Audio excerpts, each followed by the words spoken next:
नमस्कार मित्रांनो. काही स्त्रिया आयुष्यभर स्वतःसाठी जगतच नाही. त्या फक्त आपल्या माणसांसाठी जगत राहतात.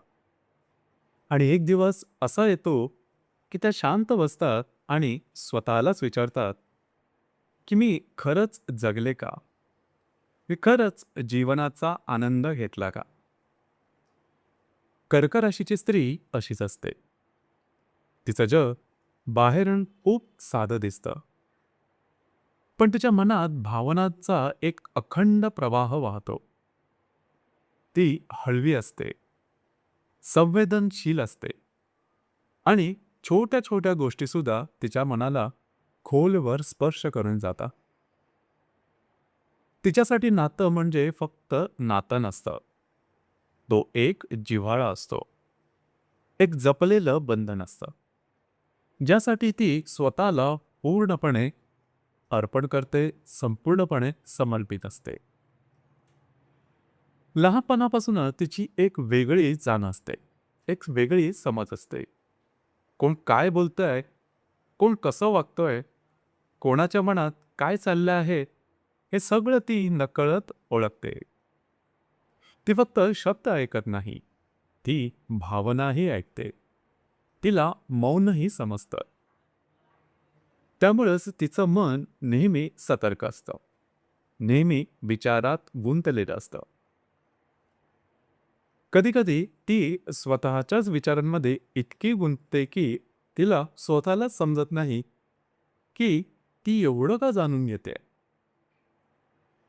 तिच्यासाठी घर म्हणजे केवळ चार भिंती नसतात, ते तिचं विश्व असतं. घरातील प्रत्येक व्यक्ती तिच्यासाठी महत्त्वाची असते.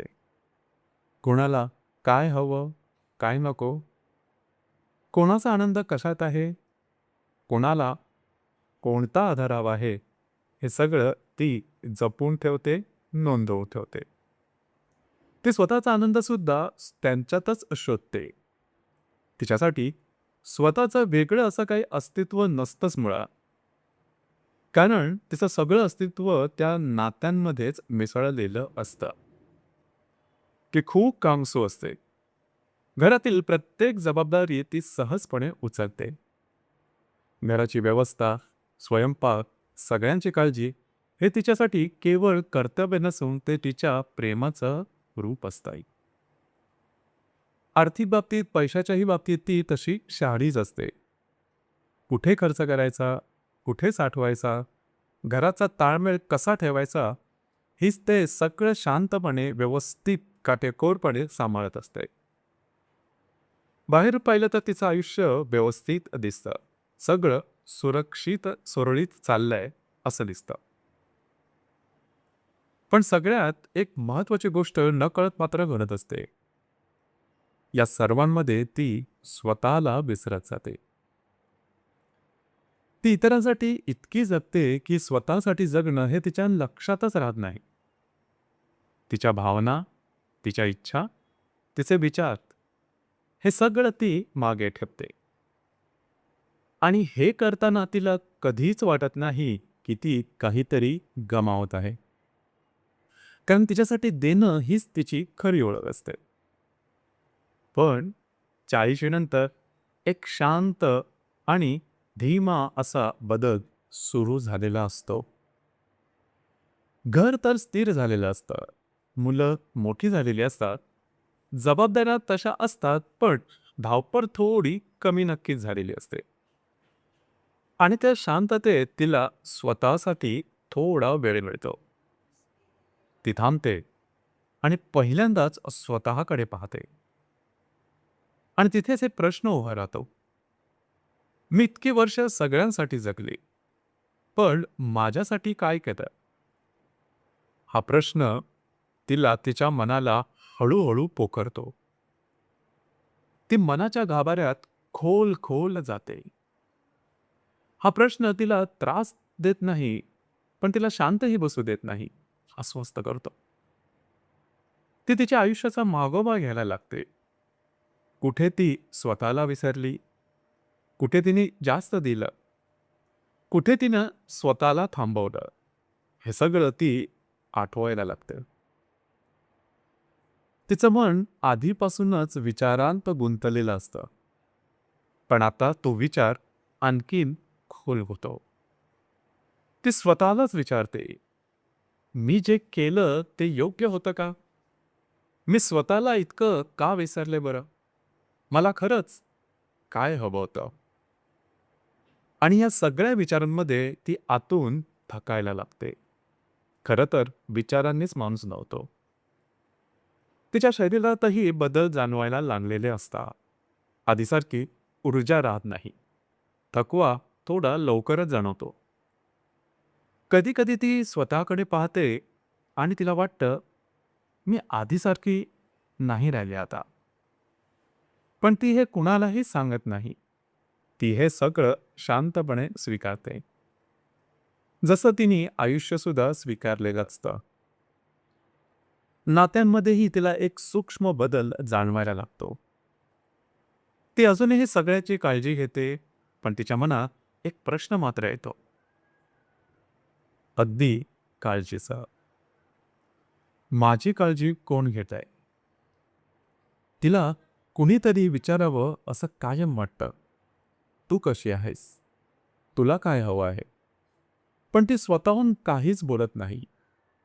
तिचे डोळे कधी-कधी भरून येतात. पण ती लपवते. ती हसते. पण तिच्या त्या हसण्यामध्ये एक हलकी वेदनासुद्धा लपलेली असते.